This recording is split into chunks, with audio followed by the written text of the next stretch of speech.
Ndị be ngwa geenụ ntị. Anyị siri n'ụtụtụ ọma, ehihie ọma, and mgbede ọma site n'ebe isi wee na-esonyere anyị n'ụbọchị nke taa na Eastern News 24, bụ ebe anyị si wee na-wetara onye bụ nnukwu ozi dị oke mkpa gbasara maka ya bụ ife na-eme n'obodo anyị nọ n'ime ya. Dịka o si dị mma achọ ka onye ọbụla gee ya bụ ife delepụrụ n'iru akwụkwọ gbasara maka ka o si akpọtụ na-ada n'ebe dị iche iche n'obodo a. Ị ga-esi ya bụ ife ịdrọpụrụ anyị kọmentị gị fiche n'ebe akwụkwọ gbasara maka ihe ndị a niile. All right, over to you, sir. I want to salute the courage of all those who, in spite of the intimidation of the state and its many agents, both uniformed and ununiformed, from the Team Lagos, who were busy intimidating protesters in Lagos, to the Oros of Lagos, who were busy vibrating in a season when they should be hidden and be ashamed of themselves, to Asari, the fatso, who was busy threatening people up and down the place, to that bumbling buffoon that you call Wike, who was busy issuing threats. So my people, here is Professor Dele Farotimi, a wise man full of wisdom, which I love to listen to, honestly.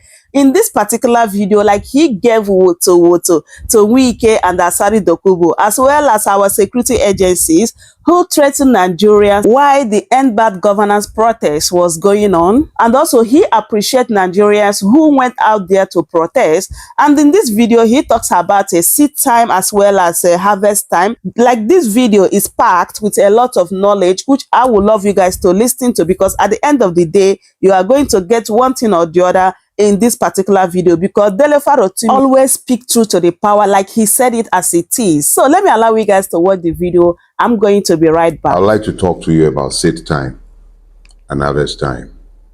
But before I go to that, I want to salute the courage of all those who, in spite of the intimidation of the state and its many agents, both uniformed and ununiformed, from the Team Lagos, who were busy intimidating protesters in Lagos, to the Oros of Lagos, who were busy vibrating in a season when they should be hidden and be ashamed of themselves, to Asari, the fatso, who was busy threatening people up and down the place, to that bumbling buffoon that you call Wike, who was busy issuing threats. Each and every one of you were busy threatening other people like you'll live forever. God damn you all, one by one. But I shall not be derailed from my purpose this morning, because this morning I intend to speak, as I said, to the subject, seed time and harvest time. Yorubas have a proverb. They say, "Onta bagbin, onlaka." What you plant is what you will reap. So, what do I mean, seed time and harvest time?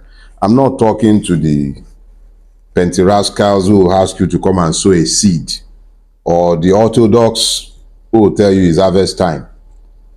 I'm talking about, what has Nigeria planted and what is it reaping? I like to speak to this subject today, particularly in the aftermath of the 10-day protests which came to an end yesterday.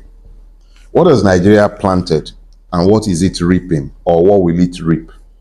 What has it planted? What is it planting? What is it reaping, and what will it reap? So, because last week I spoke to cause and effect, because we tend to forget that there are consequences to everything that we do. Every choice came at the cost of something else that we did not do, or that we did. You know what I mean? Opportunity cost. There is a cost to each and everything that we do. So in this case, I'm asking us, what has Nigeria planted, and exactly what is it reaping? What is Nigeria planting, and then what will it reap? I am fond of looking at Nigeria and making pronouncements that a lot of you have found umbrage with, but in due course, I'm going to gloat. In due course, I have been proven right. So if you are dumb enough, pardon my French, not to listen to me, I shouldn't be stupid enough not to tell you I told you so. even though I take no pleasure in saying so, because the collective pains are being taken by each and every one of us, regardless of our contribution to the mess. Both the innocent and the guilty are getting punished together. So my admonitions to you were wasted. But I urge you, incline your ears in this season, because it matters. It matters that you incline your ear and hear me very clearly. Yorubas will say that tí n bá sọ fún yín pé iná ń jó lórí omi, ẹ má máa bá mi jiyàn mọ́, ṣe ni kẹ́ ẹ ní kí n lọ kérú ẹ̀ wá. If I told you that there is a fire burning atop the waters, do not argue with me, simply demand his ashes of me. So let's start with what has Nigeria planted, so that you can recognize what Nigeria is reaping. And we will do so using last week's and the last 10 days protest as the template for our deductions. That way we will not, you know me, I enjoy the sound of my voice, but this way we can restrict the discussion and place it within the context of our objective realities. Each one of us can see. So what I'm going to do is this. It's too simplistic to be telling you that if you planted okra, you cannot reap cocoa, because it is what you have planted that you will reap. There is cause and then there is effect. But I didn't want to tie to this cause and effect too, because it's slightly different and it has to go back to the roots. Cause and effect dealt with what you were seeing in the moment. This one, let's try and unpack things a bit so that we both understand exactly where we're traveling from, what was planted, to explain what you and I are seeing being reaped on a daily basis. For the fathers have eaten sour grapes. Sour grapes. And the children's teeth are set on edge. Okay, so sour grape, seed. Yes. Teeth set on edge, harvest, cause and effect. Everything comes with consequences. Every country grows on the back of hegemonies. I dealt extensively with this in my second book, The Imperatives of the Nigerian Revolution. I laid the foundation in the first book, the Do Not Die in Their War. Do Not Die in Their War gives you a soft introduction to Nigeria and its many foibles. Imperatives of the Nigerian Revolution may be likened to when you take milk away from babies and you finally give them meat to chew. But a lot of you have avoided reading. So I'm forced to go back to what I'd already dealt with in the imperatives of the Nigerian Revolution. And what did I deal with? I dealt with the feudalistic foundation of the Nigerian state. Every system is designed to do something or the other. Systems do not occur by accident. They are functions of the desires of the designers. So if I wanted to design something with which to drink water, I wouldn't design this. But if I desire something that will contain liquid, I'll probably have something like this, right? They don't pay me, I know they advertise them. So I'll have something like this in a bowl contained, or a cup, right? So Nigeria was designed for a purpose. The British, its original owners, who are still in truth its owners, designed it in order to extract maximum value from it for the benefit of those who are not within Nigeria. It's for the benefit of those outside Nigeria. So it's essentially like an extractive industry. Now, when it gained independence, in 1960, it was bequeathed a system intended to preserve the prerogative of its owners. In spite of the best efforts of the founding fathers, superior knowledge of the original owners assured that ownership retained in the hands of the owners. But how did they do this? When the British came to Nigeria, the British are famous for the introduction of what is known as indirect rule. Indirect rule means that the colonizer takes the existing structure of governance and then layers his own hegemony over and on top of the existing structures of governance. So the British were ruling the rulers who continued to rule their people for the benefit of the British. Are you following? So when the British came, the most perfect system that was in existence and that was analogous to their own historical system was feudalism.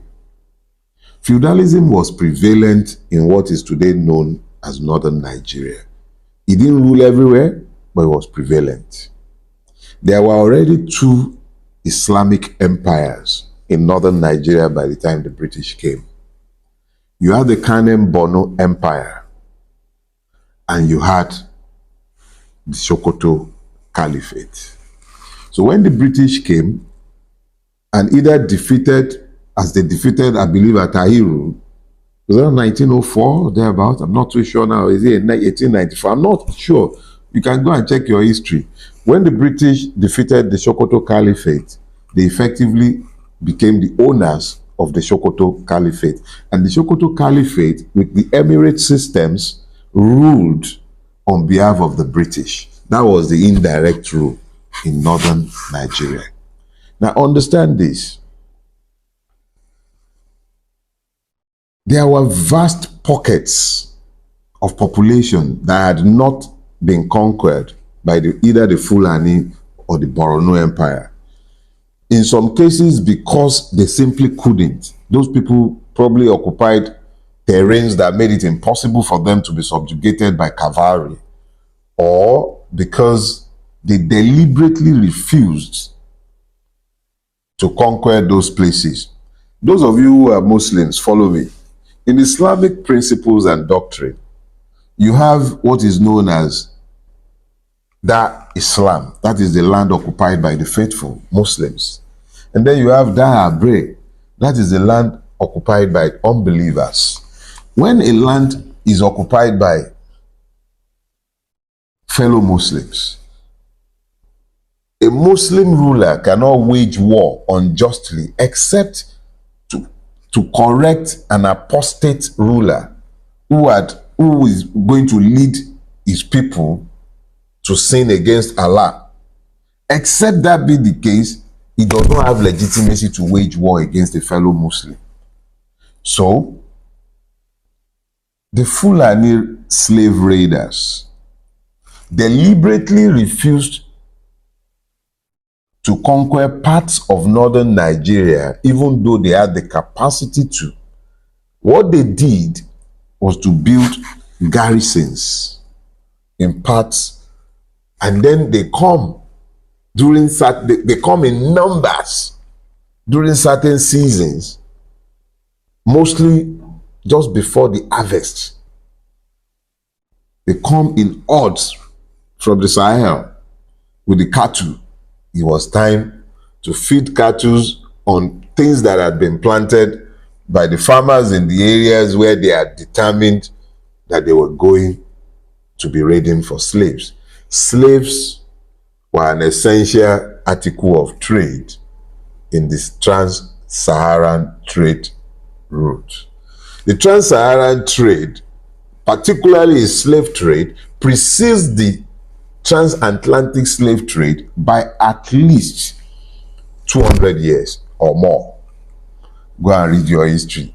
It's up to you. I think about 300 years actually. The trans-Saharan slave trade had been going for years, and the accurate records being kept. I remember Lamido Sanusi, now one of the two emirs in Kano, saying at the time that they still had records dating back centuries in the Kano Emirate palace, because that was the primary article of trade. I warrant that if anybody should look through those books as revealed by Lamido Sanusi, I warrant that you'll find that the main article of trade were human cargoes. So what you call the Middle Belt today were largely either unconquerable or deliberately left unconquered.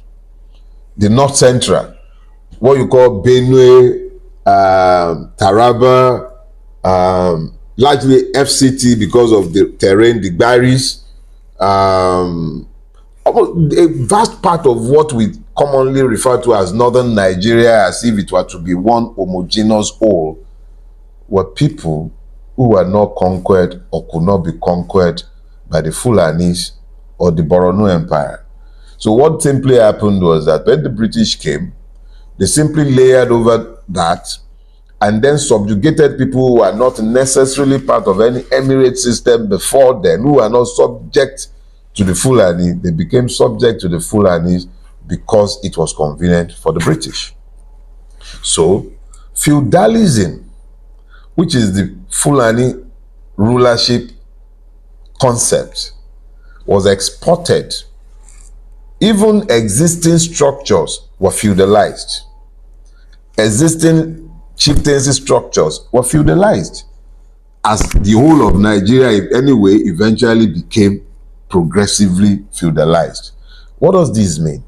It simply means that the Fulani governance structure, which allows for the stratification of society along class lines, the peasantry, the privileged, and then the ruling class.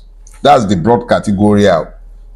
Let me just give you those broad categories. The important thing is that if you were born a commoner, you knew you were going to live and die as a commoner.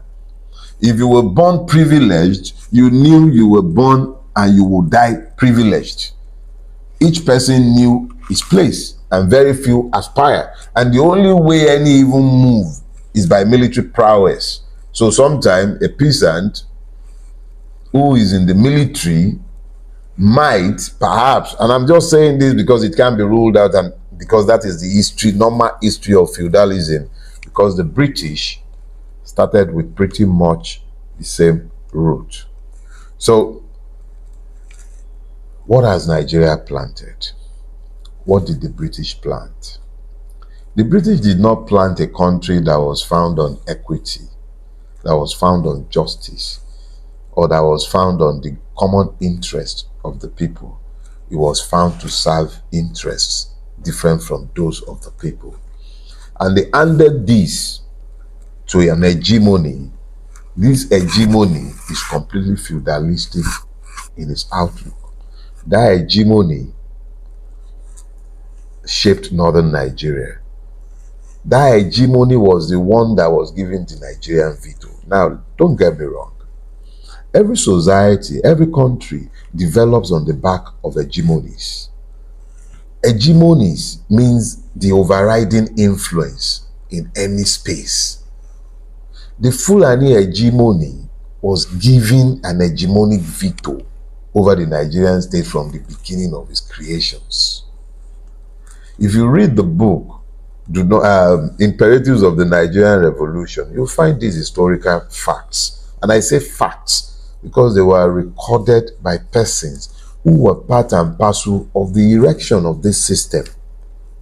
Sir Richard Brooks, I believe, he wrote a book, and I quoted him extensively in the Imperatives of the Nigerian Revolution, where he explained the assurances and guarantees that were given to the northern intelligentsia and traditional class in the lead up to the creation of the Nigerian state and its independence. I'm talking about documents going back to as far back as 1948, where it was agreed that half of the members of the Legislative Council would come from the northern Nigeria.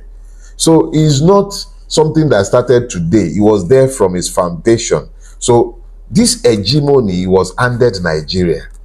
And when those who presume to think that they could compete with that hegemony democratically were eventually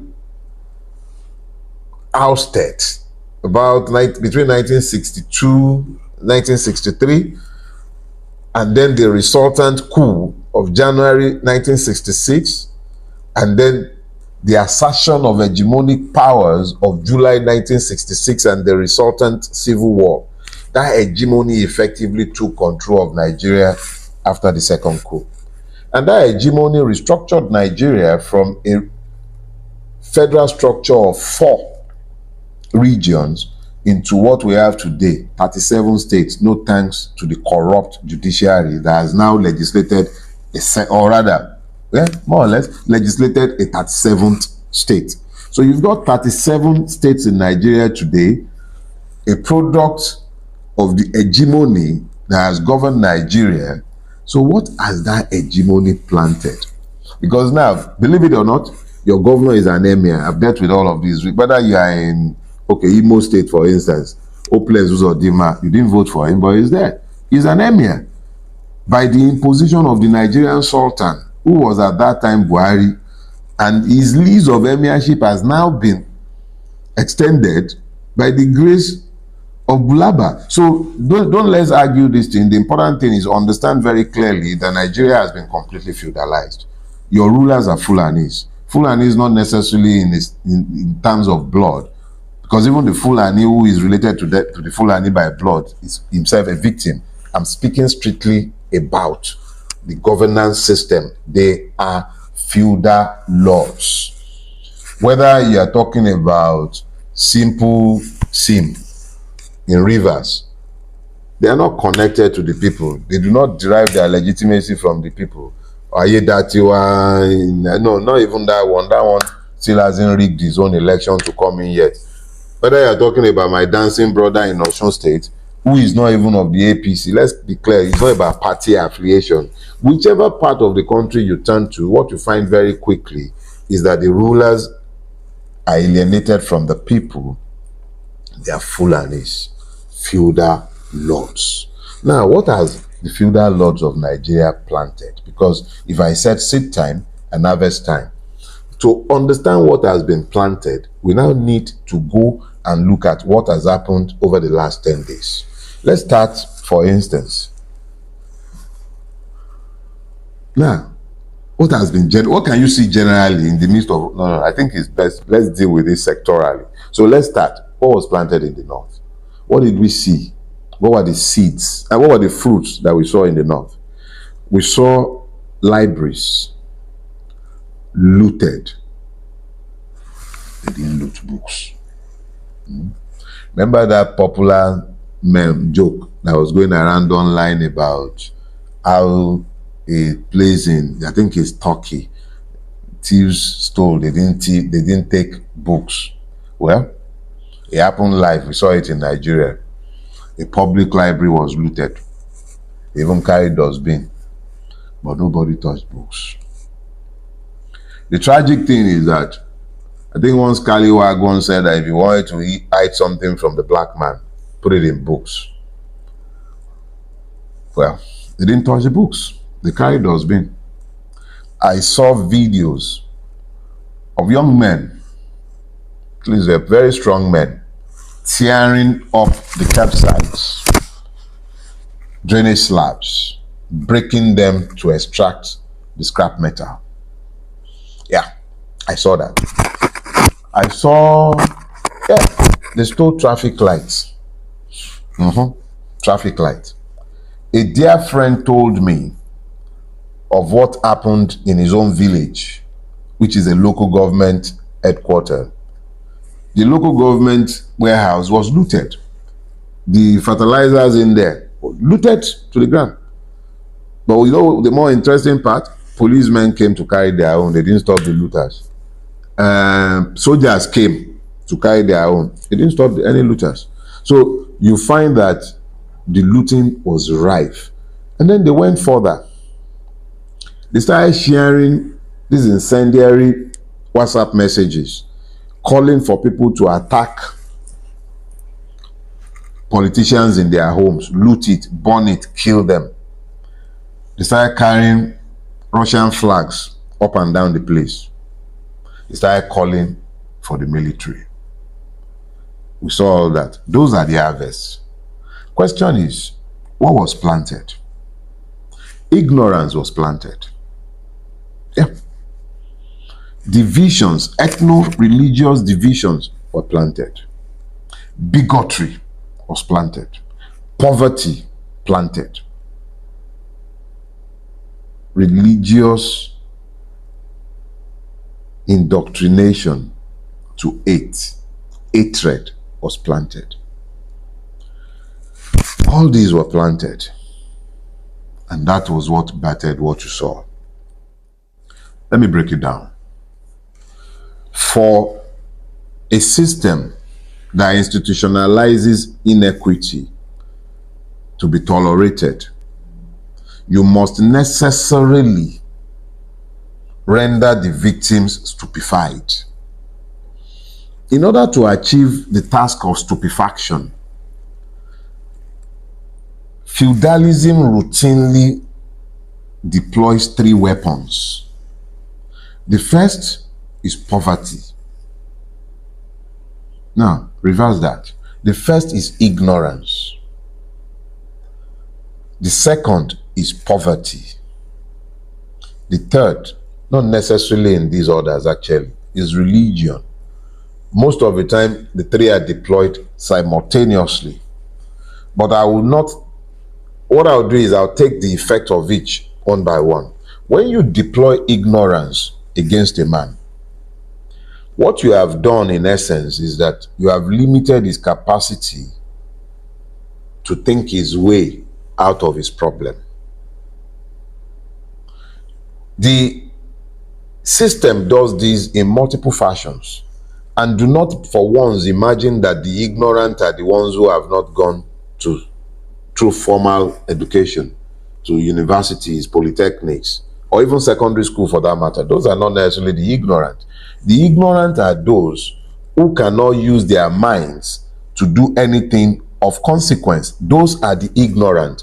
So when a person is ignorant, the person is incapable of thinking his way through his problem. You now have a situation where the government of Nigeria deliberately keeps the people stupid.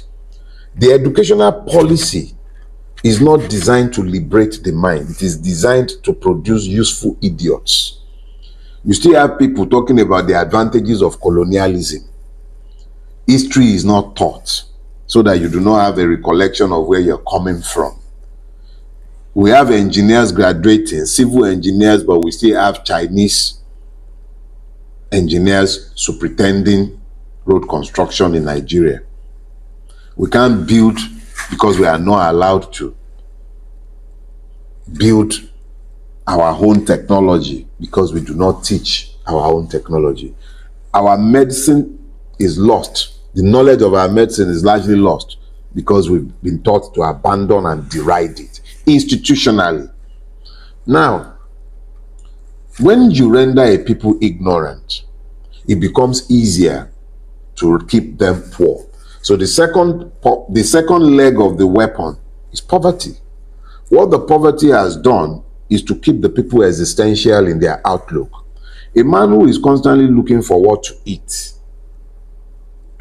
Hunger drove the last protest. So it's no longer something that is not common. It's now common to every part of Nigeria. Hunger is common to everyone now. So you keep a people stupid, you keep them poor, so that you focus, even those who are still eating, they are worried about losing their capacity to eat. So a lot of people are silent in the face of the all-consuming evil because they are afraid that if they would speak, they will lose their capacity to guarantee their next meal. So ignorance, poverty, and then you've got religion. I have spoken to this multiple times, but it is particularly important that I speak to it again so that we have some clarity. Religion as a word comes from Latin, religio, or Old French, religare, both of which means, loosely translated, it means to bind. I have had the privilege of having some very useful dictionaries in my life. One of them was the World Book Dictionary. It came in 2 volumes and it had illustrations. So when you went to check the word religion, it will give you the etymology, that's the origin, but it has illustrations. At least the one I had when I was growing up, it had illustrations. And it will show you a finch, small bird, very flighty, just a little bigger than the hummingbird, but very flighty. It then shows you this bird with his wings tied in a bow. So the purpose of religion is to fetter your mind. So when you have, the purpose of fettering your mind is to ensure that you do not think outside acceptable parameters, which is why it's easy for somebody to tell you he's Muslim, you must hate him, or he's Christian, he should be hated, or he's a Shia Muslim, he's not human. Do you understand? So religion is intended to fetter the mind so that the human mind, which is desperately wicked, would not think outside acceptable parameters that might threaten the convention as defined by those who found religions. I'm not knocking religion, don't worry, I'm also a Christian, even though I don't go to church. So don't worry, you can be as religiously stupid as me, whether you're a Muslim or a Christian or an Olorode in Lagos. Doesn't matter. Important thing is that when you have religion as weaponized in Nigeria, and I'll show you how weaponized it is. So peaceful protest was called. Government was busy threatening fire and brimstone.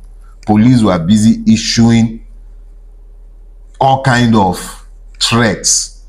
Thugs, Asari, Donut, Fatso, one they call Sego in Lagos with Team Lagos, they call them. I think that was the team that was working with that one when they were looking to kill me in 2021.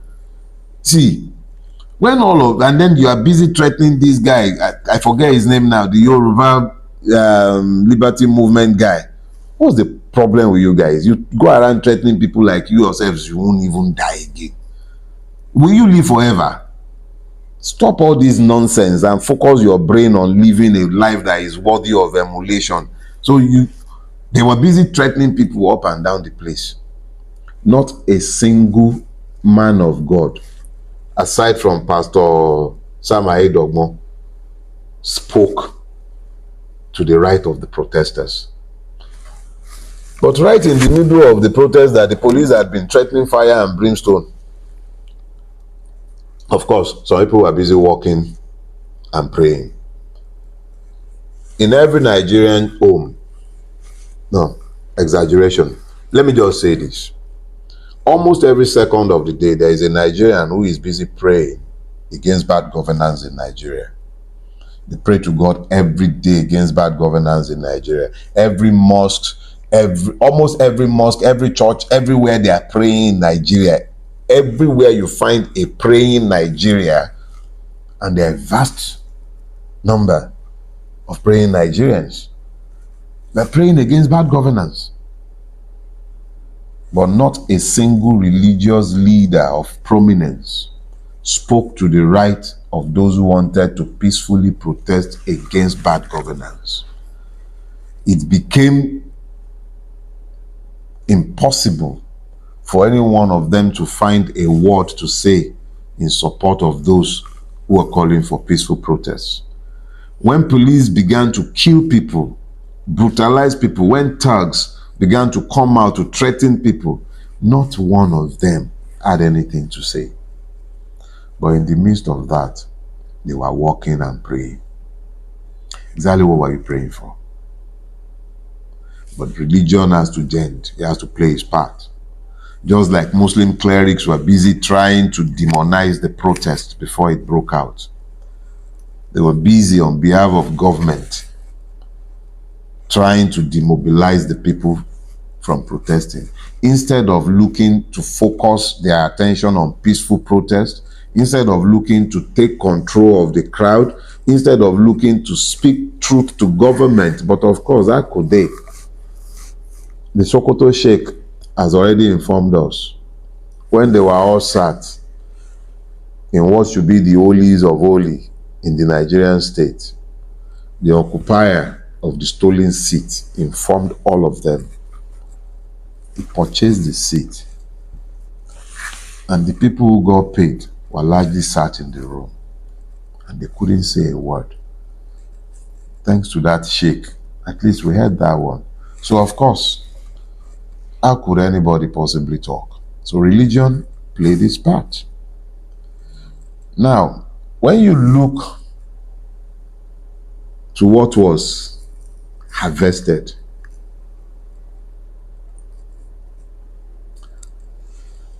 in the north,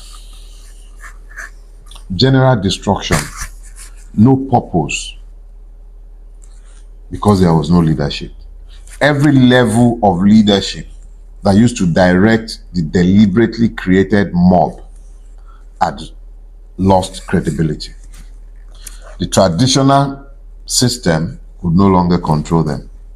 The political class had lost control, and the clerics, because of their complicity in the current mess, also couldn't call the people to order. So, what was planted? I told you already. Ignorance, poverty, religious idiocy. What is being harvested? Destruction. So let's come to the West. What did we see? A determined crop of young people committed to non-violent protests, but who were violently repressed by the system. We saw that very clearly. We saw the thugs, we saw the police brutalizing protesters. In the north, it was protesters brutalizing police, and then police showing their usual self. Point I'm making is, across Nigeria, we are seeing the harvest. Oh, but the East is particularly interesting. Not a single consequential protest. Why? Nigeria planted indifference in the East. In the land of the Igbos, it planted neglect. It planted injustice. It planted inequities, as it has planted everywhere else. Don't get me wrong. But because they are the proving ground for each and every one of Nigeria's madnesses, what has happened is that Ndi Igbo turned his back and decided to sit down and look. Not that the Igbo man is not feeling the pains of Nigeria, but he knew that if he had joined, he would become the scapegoat. There is a joke that I share with my friends. May God bless Bello Galadanshi for the work he's doing in the north. But can you imagine if Bello Galadanshi was an Igbo man? They would have tagged him an IPOP by now. But God has his way of doing his things. He gives according to his grace. But that's by the way. Important thing is, Nigeria sold all this evil. Of course, I'm not saying that it did not weaponize ignorance, poverty, and religion in the land of Ala Igbo as well. No, that's not what I'm saying. I'm simply saying this is what it has reaped. Indifference to Nigeria. That indifference is not born of patriotism, but it is born of the denial of the right to become patriots because they are not allowed citizenship like every other Nigerian. In the South, the dissatisfaction is loud, but nobody has clearly articulated the purpose. You saw pockets, Port Harcourt, and I do well. Bini, I bow. But the important thing is this. Across the length and breadth of Nigeria, there is dissatisfaction because of what Nigeria had planted. Seed time and harvest time. There is nothing you plant that you will not reap. But if you don't like the harvest, change the seed. You cannot continue to bemoan the harvest. You have to change the seed. If you have to uproot the tree to plant the proper seed, do so. But you cannot stand in front of a tree and bemoan the fruit that's produced for you to harvest, demanding a different fruit. You planted cocoa, but you want mangoes. You are going to have to plant the mango seed. So, uproot the cocoa or plant your mango seed somewhere else if there is sufficient soil. Point is, you cannot continue to bemoan the harvest as we have. And time is going. None of us will live forever. What we have planted is what I have spoken to. What we are planting today is even worse, because there are cause and effect, consequences for every action. We are planting illegalities, we are planting lies, and we have started institutionalizing them. On account of the lies we have told, the Electoral Act, for instance, has been destroyed because our judiciary has elevated lies.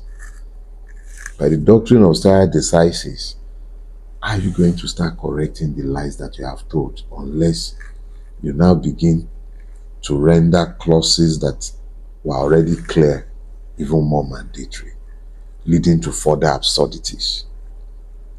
We have seeded storms. We will reap whirlwinds if we do not do a course reversal.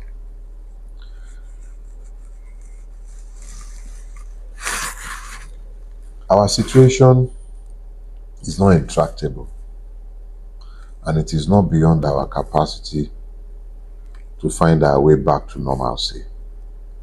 But that can only happen after an acknowledgement of where we are. The president of Nigeria responded true to type in his address to the protesters, or shall I say in his diatribe to the nation or to Nigeria. He spoke extensively without speaking. He did not address a single one of the demands. I know there are multiple lists. I stand behind the one with 10.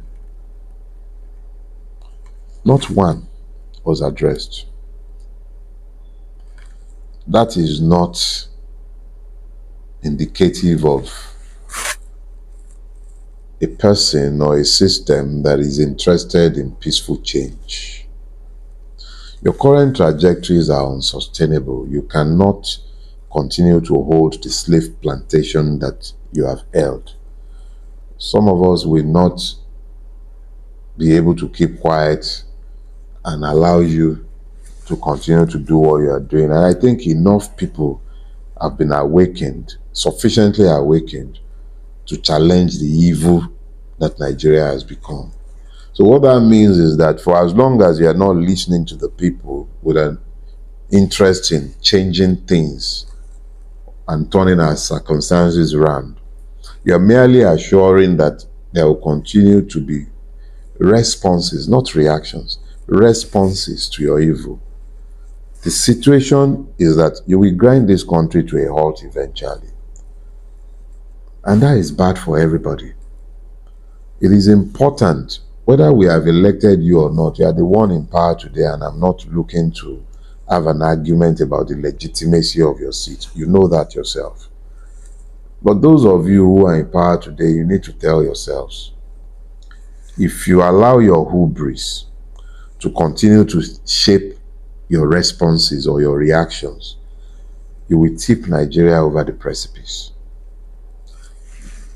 You need to give the people hope. You need to provide security for Nigerians. You didn't address that subject. You need to tackle poverty, food security. Food poverty has become a thing. People are going to bed without eating. Somebody came to my DM and told me that they're now cooking corn husk as food. That was about a year ago. Corn husk. Not the corn, the husk. Shukwagbado. They're eating it. There's nothing to eat.